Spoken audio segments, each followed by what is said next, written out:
This is what's going on in luxury fashion. As usual, links will be below or in the shopping prompt on the screen. Are you ready? Let's get into it, starting off with luxury news. Fall-Winter 2023 Fashion Week has come to a close. Fashion Month is over.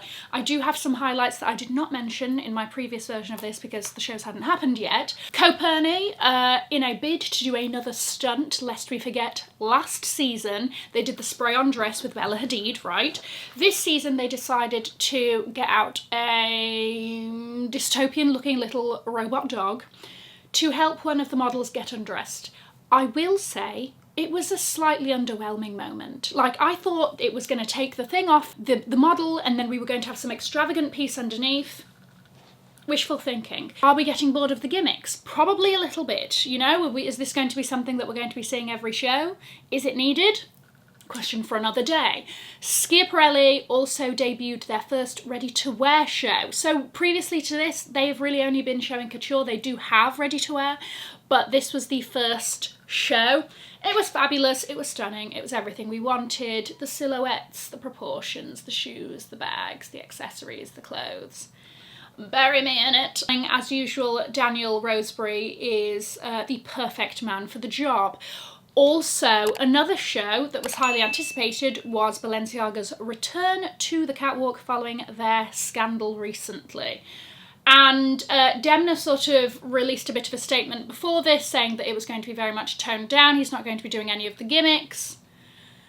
Fair enough, that's what we got. But then I did see some, in my opinion, gimmicky motorcycle boots. But yes, it was very toned down, which is like a little bit of a theme that we're seeing across brands. We also saw Off-White and the first collection under creative director Ibrahim Kamara, and it was a really, really great show. So WWD also released this sort of ranking based on which of their social media posts got the most engagement to sort of determine the top 10 shows on social media of this season. Obviously, I mean, this isn't the general group of everybody, this is just the group of people that followed and saw these WWD posts. But here we go. Number 10, Nina Ricci. This was also a new creative directorial debut with Harris Reed.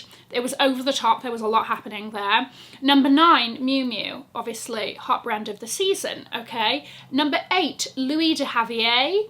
Number 7, Burberry, again, new under Daniel Lee. Number 6, Wayne Santo, I think I pronounced that right. Number 5, Y Project. Number 4, Sinead O'Dwyer. 3, Dior. 2, Loewe. Number 1, Gucci. Interesting. Law Roach announced his retirement. So, former top celebrity stylist Law Roach, known for his fabulous work with Zendaya, Kerry Washington, Hunter Schafer, Celine Dion, Anya Taylor-Joy, just to name a few. Really citing politics as being the main reason for him leaving. Like, he loves what he does, but he doesn't like what sort of comes along with that. He did a very interesting interview with The Cut. If you have time and you're interested, it's definitely worth a read. Going into detail of like what goes into being a stylist for celebrities and who is involved in all of that. I personally found it very fascinating. But this is not the end of Law Roach. We have, since his announcement, we saw him walk for the Boss show, and also he designed or styled the Valentino windows at their New York Soho store as part of their sort of unboxing campaign. So we're definitely not going to see the end of him, but maybe just the end of him styling celebrities. Somebody else leaving, what's in the water? Jeremy Scott leaves Moschino after 10 years at the brand. He brought very much cartoon, novelty, tongue-in-cheek humour over the years, and I think it's actually quite a shame, especially at the moment, with like cartoony fashion being such a huge thing. Surely this is your moment to thrive, sir. No successor has been named. We really don't know whose decision it was or why this has happened. But I mean, what with the Met Gala coming up, just a few of his iconic Met Gala looks, mainly actually for Katy Perry as a chandelier, as a hamburger, lest we forget. So it'll be interesting to see the direction that Moschino goes after this. Also, Telfar is introducing a new pricing model. This is fascinating. Telfar is always pushing the boundaries. And for their new collection, the first drop of which would have happened on Monday, items will start on the site from their wholesale price.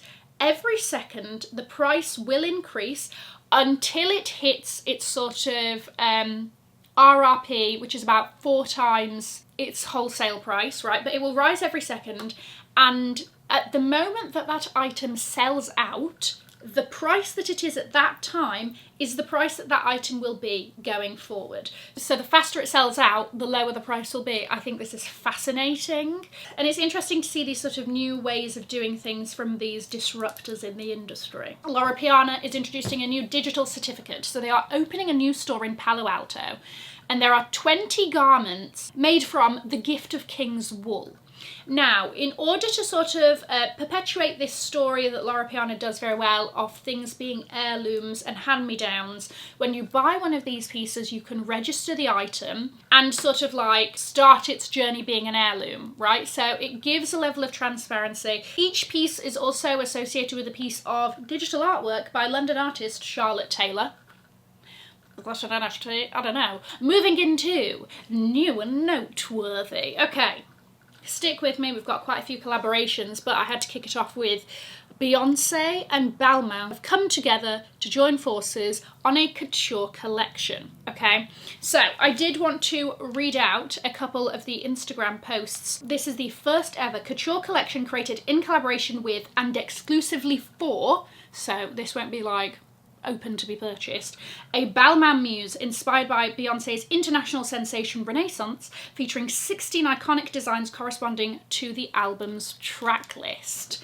What a life to lead. The designs are very couture and over the top. Some I like more than others. There's like a nude one that I'm not particularly a fan of, but I love the one that, so this collection is also worn on the cover of Vogue France. I did want to mention that a part of this collaboration is also one of Beyonce's longtime stylists, Marni Senofonte. She was involved in the creation of this collection as well. Now, does this mean that Olivier/Balmain will be doing the majority of Beyonce's tour looks for her tour that kicks off soon?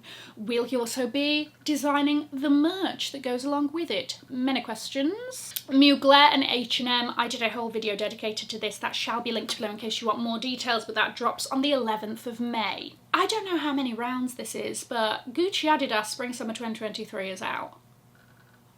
I thought this was a one and done. Then another one came. And a third, possibly. Right, yeah, no idea how long this will go on for.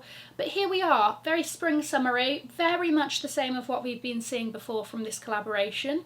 Nothing really to be surprised by. 11 different shoe designs, including the gazelles. I know they're quite popular. They will be, again, a part of this collection. Yeah, if that's your vibe, have a fantastic time with it. Casablanca and Caviar Caspia. Yes, a bit of a tongue twister there, very similar names. The Parisian-based ready-to-wear clothing line, which focuses a lot on silk shirts, you know we love a bit of Casablanca here, is collaborating with the sort of global, but I think the original one is in Paris, Caviar restaurant. Also get a caviar mother of pearl spoon as part of this collaboration. I think that's the cheapest thing that you can get. You can also get limited edition caviar in a beautiful limited edition caviar tin.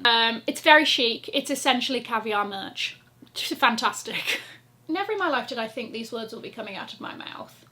But there's a designer collaboration with the Teletubbies.